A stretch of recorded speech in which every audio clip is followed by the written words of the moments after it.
प्यारे बच्चों नमस्कार। आप सभी का स्वागत है आपके अपने पसंदीदा YouTube channel dream study front में। तो आज के इस वीडियो क्लास में बिहार बोर्ड के क्लास 7th के इतिहास के अध्याय 5 है शक्ति के प्रतीक के रूप में वास्तुकला, किले एवं धार्मिक स्थल। तो इसके अभ्यास के सभी प्रश्नों का संपूर्ण हल करने वाले हैं। तो चलते हैं इसके पहले प्रश्न पर। पहला प्रश्न दिया हुआ है, लिंगराज और महाबोधि मंदिर की संरचना में क्या अंतर दिखता है? तो इसका उत्तर होगा, लिंगराज मंदिर का ऊपरी भाग जहाँ कम पतला है, वही महाबोधि मंदिर का ऊपरी भाग नुकीला होता गया है। लिंगराज मंदिर के पास छोटे मंदिरों का एक समूह दिखाई देता है, वही महाबोधि मंदिर में मात्र 2 ही छोटे मंदिर दिख पाते हैं।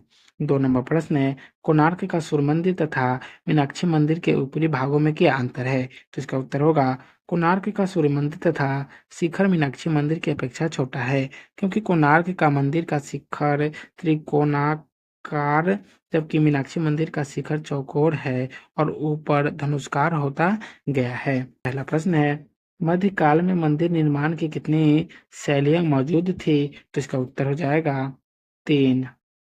2 नंबर प्रश्न है, बिहार में नागर शैली में बने मंदिरों की सबसे अच्छा उदाहरण कौन सा है? तो इसका उत्तर हो जाएगा महाबोधि मंदिर।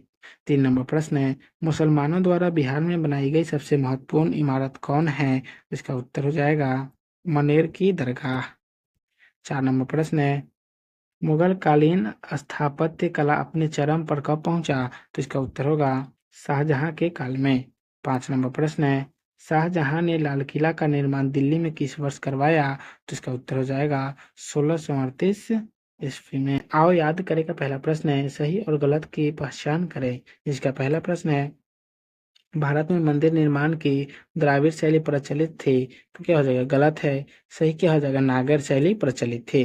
दूसरा है, कोणार्क का सूर्य मंदिर बंगाल में स्थित है, तो ये भी क्या हो जाएगा, नहीं गलत हो जाएगा, क्योंकि सही क्या होगा, उड़ीसा में स्थित है। तीसरा क्या है, मुगल कालीन वास्तुकला अकबर के शासनकाल में अपने चरम पर विकास पर पहुंचा, तो ये भी क्या हो जाएगा, नहीं गलत है। सही होगा कि शाहजहां के शासनकाल में। 4 नंबर है, शेर शाह का मकबरा सल्तनत काल और मुगल काल की वास्तुकला के बीच मध्यस्थ की भूमि निभाता है, ये क्या हो जाएगा, सही है।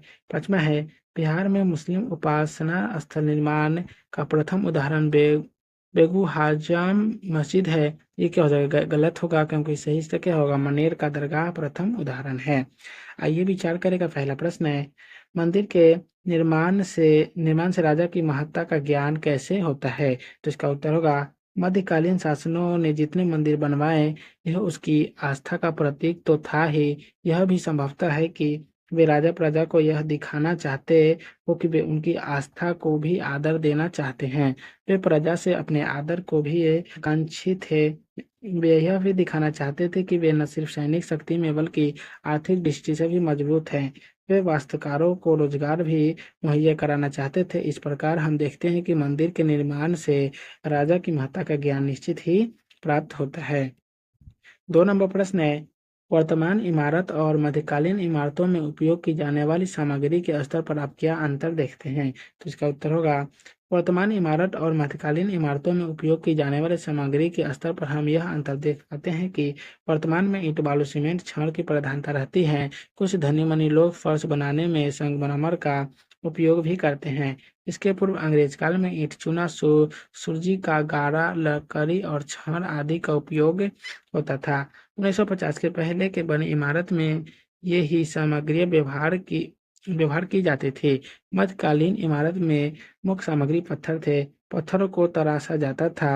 मंदिरों की बाहरी और भीतरी दीवारों को विभिन्न प्रकार की मूर्तियों से अलंकृत किया जाता था।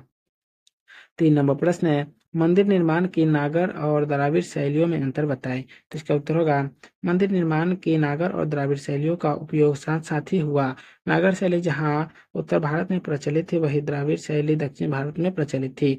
नागर शैली के मंदिर आधार के शीर्ष तक आयताकार एवं शंक्वाकार संरचना से बने होते थे। शीर्ष क्रमशः नीचे से ऊपर पतला होता जाता था, जिसे शिखर कहा जाता था। प्रधान देवता की मूर्ति जहाँ स्थापित होती है उसे गर्भगृह कहते थे। मंदिर अलंकृत स्तंभों पर टिका होता है। चारों ओर दक्षिणा पथ भी होता था। द्राविड़ शैली की विशेषता थी कि गर्भगृह के ऊपर कई मंजिलों का निर्माण होता था, जो न्यूनतम 5 और अधिकतम 7 मंजिल तक होते थे। स्तंभों पर टिका एक बड़ा कमरा होता था, जिसे मंडपम कहा जाता था। गर्भगृह के सामने अलंकृत स्तंभों पर टिका एक बड़ा कक्ष होता था, जिसमें धार्मिक अनुष्ठान किए जाते थे। प्रवेश द्वार भव्य और अलंकृत होता था, इसे गोपुरम कहा जाता था। तो प्यारे बच्चों, आज की इस वीडियो को यहीं समाप्त करते हैं। फिर मिलेंगे नेक्स्ट वीडियो में। वीडियो अच्छा लगा होगा तो वीडियो को लाइक कर दीजिएगा, चैनल को सब्सक्राइब कर दीजिएगा। तो आप सभी को वीडियो देखने के लिए बहुत बहुत धन्यवाद।